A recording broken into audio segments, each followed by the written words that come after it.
Students often have more trouble working from the name of a compound to the formula for it, and this is because they forget to balance the charges and change the subscripts. We'll always need to make sure that our ionic compounds are neutral in the end, and to do that, it's likely that we have to add more than one cation, anion, or both of those. Just like the other video embedded in this page, I strongly suggest that you pause the video here and aim to work through these on your own. Yes, you actually do have enough instruction at this point to do this, as we are going to be working backwards, so to speak, from the process we did to determine the charge on the iron ion in the iron 3 oxide.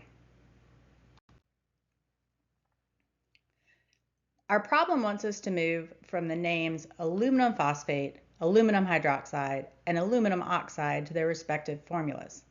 This might seem like a lot, but it really isn't if we break it into smaller pieces and reorganize our information. This is a great practice to start now because reorganizing the information from a problem in a way that makes sense to you is going to be hugely important all term. In all three cases, we're going to have the same cation, which is aluminum or aluminum 3+. I know the charge is 3+ based on aluminum's placement on the periodic table. It carries a characteristic charge of 3+. This one cation takes care of the cations for all of our compounds, so woot. Now, let's examine our anions. Our first compound uses phosphate, or PO43-. Our second compound uses hydroxide, or OH-, and our third compound will use oxide, or O2-. This gives us all the pieces we will need to use. It's just a matter of us putting them together. Let's begin with the aluminum phosphate. I've included the ions involved from our larger table right below the name. Notice that in both cases, the cation comes first and the anion comes second. This is a great first step to do when writing any ionic formula. The next logical step in writing any ionic formula is to analyze the charges on your ions.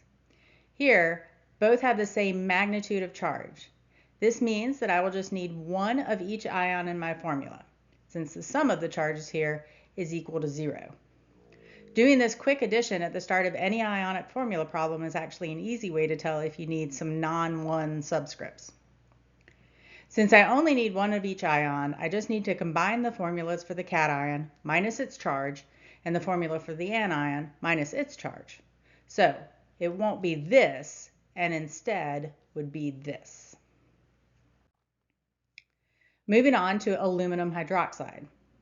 Analyzing our charges again, we see that they are not the same in magnitude, and our quick calculation confirms that I will need to use something other than 1 as at least one of my subscripts, because these guys don't add to 0.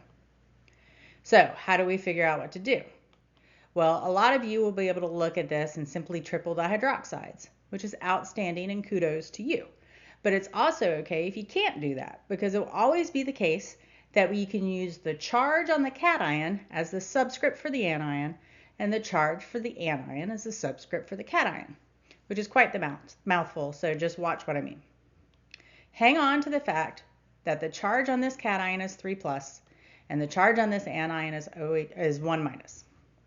Write just the formulas for the cation and the anion in that order. Exchange the charge on the cation for the subscript on the anion minus the charge, and then exchange the charge on the anion for the subscript on the cation minus the charge. Remember that 1s are implied when they are subscripts. Also remember that polyatomic ions are to be placed inside of parentheses when more than one of them need to be present. That gives us AlOH3. This is an oversimplified process, but there are no instances when this won't work for this course. If you don't believe me, do a quick math double check. Last one, aluminum oxide. Again, analyzing our charges on our ions, we see that these are not the same in magnitude.